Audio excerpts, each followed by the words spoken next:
ఎంపీల తొలి జాబితాలో బండి సంజయ్కి మరోసారి కరీంనగర్ అభ్యర్థిగా అవకాశం కల్పించడం పట్ల హర్షం వ్యక్తం చేసిన హుస్నాబాద్ పట్టణ నాయకులు. హుస్నాబాద్ అంబేద్కర్ చౌరస్తాలో టపాసులు కాల్చి సంబరాలు జరుపుకున్న బీజేపీ పార్టీ శ్రేణులు. కరీంనగర్ ఎంపీ టికెట్ బండి సంజయ్కి కేటాయించడం పట్ల బీజేపీ రాష్ట్ర council member Lakkireddy Tirumala, BJP పట్టణ అధ్యక్షులు దొడ్డి శ్రీనివాస్, బీజేపీ మాజీ పట్టణ అధ్యక్షుడు బత్తుల శంకర్ బాబు, బీజేపీ సీనియర్ నాయకులు కొత్తపల్లి అశోక్, కోమటి సత్యనారాయణ వారి నియామకం పట్ల బీజేపీ అధినాయకత్వానికి కృతజ్ఞతలు తెలుపుతూ మాట్లాడారు.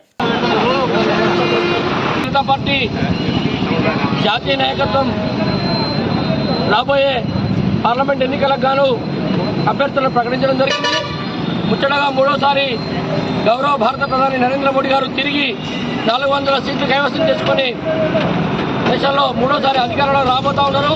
అందులో భాగంగానే మన స్థానిక పార్లమెంటు సభ్యులు పెద్దలు భారతీయ జనతా పార్టీ జాతీయ ప్రధాన కార్యదర్శి బండి సంజయ్ కుమార్ గారు కూడా తెలంగాణలోని 8 మంది సభ్యుల జాబితాలో తొలి అవకాశం కల్పించడం చాలా సంతోషదాయకం. ఈ సందర్భంగా పార్టీ శ్రేణులందరికీ కూడా విజ్ఞప్తి చేస్తా ఉన్నాం, ప్రజలందరూ కూడా విజ్ఞప్తి చేస్తా ఉన్నాం. దేశంలో సుభిక్షమైన అభివృద్ధి పరిపాలన జరగాలంటే అది భారతీయ జనతా పార్టీకే సాధ్యం. ఎన్నో అత్యధిక మేరతో గెలిపించి ఈ ప్రాంత అభివృద్ధి కోసం మనం కృషి చేయాల్సిందిగా కోరుతా ఉన్నాం. అలాగే గత వారు పార్లమెంటు సభ్యులైన తర్వాత మనం ఏదైతే కండిలాపడ్డామో ఎలకతుర్తి నుంచి రామాయంపేట వరకు ఏదైతే సిద్దిపేట రోడ్డు 560 తీసుకురావడం జరిగింది. నవపేట కూడా 18 కోట్ల రూపాయలతో మనకు డబుల్ రోడ్ రావడం జరిగింది. అలాగే అంతకుపేట నుండి కొత్తకొండ కూడా మన సిఆర్ఐఎఫ్ నిధుల కింద ఇవ్వడం జరిగింది. చాలా నిధులను హుస్నాబాద్ మండలానికి, హుస్నాబాద్ నియోజకవర్గానికి వారు వెచ్చిస్తూ ఉన్నారు. తప్పకుండా వారికి హుస్నాబాద్ ప్రజల ఆశీర్వాదం అందజేసి వారిని మరొకసారి ఎంపీగా గెలిపించి కేంద్ర మంత్రి అయ్యేందుకు మన హుస్నాబాద్ నుంచి అత్యధిక మెజార్టీ రావాలని చెప్పి ఈరోజు భారతీయ జనతా పార్టీ కేంద్ర నాయకత్వం రాబోయే పార్లమెంట్లో ఎన్నికల్లో భాగంగా తెలంగాణలోని 8 పార్లమెంట్ పరిధిలకు అభ్యర్థులను డిక్లేర్ చేసింది. రెండోసారి భారతీయ జనతా పార్టీ జాతీయ ప్రధాన కార్యదర్శి మన ప్రియతమ నేత కరీంనగర్ ఎంపీ బండి సంజయ్ గారికి అవకాశం కల్పించడం పట్ల హర్షం వ్యక్తం చేస్తూ ఈరోజు హుస్నాబాద్ పట్టణంలో టపాసులు కాల్చి స్వీట్లు పంపిణీ చేయడం జరిగింది.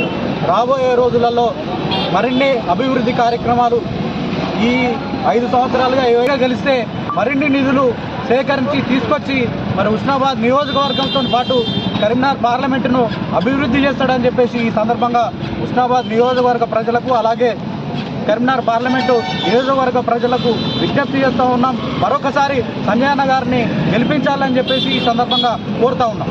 జనతా పార్టీ అఖిల భారత స్థాయి నాయకత్వము దేశంలోని 175 పార్లమెంటు స్థానాలకు అభ్యర్థులను ప్రకటించడం జరిగింది. అలాగే మన తెలంగాణలో 9 మంది అభ్యర్థులను ప్రకటించడం జరిగింది. దానిలో మన కరీంనగర్ పార్లమెంటు అభ్యర్థి శ్రీ బండి సంజయ్ గారు ఆల్ ఇండియా ప్రధాన కార్యదర్శి వారిని కూడా నియమించడం జరిగింది. ఇవాళ ప్రపంచం మొత్తము భారతదేశం వైపు చూస్తుంది. మోడీ గత ఈ పార్లమెంట్లో 3 లక్షలపై చిలుకు మెజార్టీ వచ్చే అవకాశం ఉంది. మనందరం కష్టపడి బండి సంజయ్ కుమార్ గారికి ప్రయత్నం చేసి ఓట్లు వేయించి అత్యధిక మెజార్టీతో గెలిపించాలి. మన యొక్క భారత ప్రధాని నరేంద్ర మోడీ గారి ఆకాంక్షను మనం నెరవేర్చాలని కోరుతూ ఈ సందర్భంగా హాజరైన కార్యకర్తలకు ప్రత్యేకమైన ధన్యవాదాలు తెలియజేస్తున్నాం. మన ప్రీతమ నాయకుడు బండి సంజయ్ గారికి డిక్లేర్ చేయడంలో నరేంద్ర మోడీ గారికి ప్రత్యేక కృతజ్ఞతలు తెలుపుకుంటూ ఇవాళ భారతదేశం ఒక 10 సంవత్సరాల క్రితం ఏ పరిస్థితులు ఉండే ఇవాళ ఈ పరిస్థితులు అనేది ప్రజలందరూ గమనిస్తూ ఉన్నారు. ఇవాళ భారత్ ఏం చెప్తే అది మనం చేయాల్సిందే పరిస్థితి వచ్చిందని చెప్పి ప్రపంచ దేశాలు అనుకునే పరిస్థితులు ఉన్నాయి. ఏదైతే చెప్తాడో అదే చేస్తాడు అనే నమ్మకం అనేది ప్రపంచ దేశాలనే ఉన్నాయి. ఈ మధ్యనే మన రష్యా కానీ అమెరికా కానీ వాళ్ళు మన సలహా సూచనలు తీసుకొని వాళ్ళ దేశాలను నడిపించుకునేటువంటి పరిస్థితి వచ్చిందనంటే దీన్ని ప్రజలందరూ గమనించి రాబోయే కాలంలో కూడా ప్రపంచంలో మన అగ్రగామిగా ఏ పరిస్థితి ఉన్నదనంటే కేవలం అది నరేంద్ర మోడీ గారి నాయకత్వంలోనే. కాబట్టి తప్పకుండా అత్యధిక మెజార్టీతోని సంజయ్ను గెలిపించేసి మనం నరేంద్ర మోదీ గారికి బహుమతిగా ఇవ్వాలని చెప్పి హుస్నాబాద్ నియోజకవర్గ ప్రజలందరినీ నేను ప్రత్యేకంగా కోరుకుంటూ వారు తప్పకుండా అత్యధిక మెజార్టీని గెలిపించాలని చెప్పి ప్రత్యేకంగా వారిని కోరుకుంటూ నేను నాకు అవకాశం ఇచ్చేందుకు కృతజ్ఞతలు తెలుపుతున్నాను.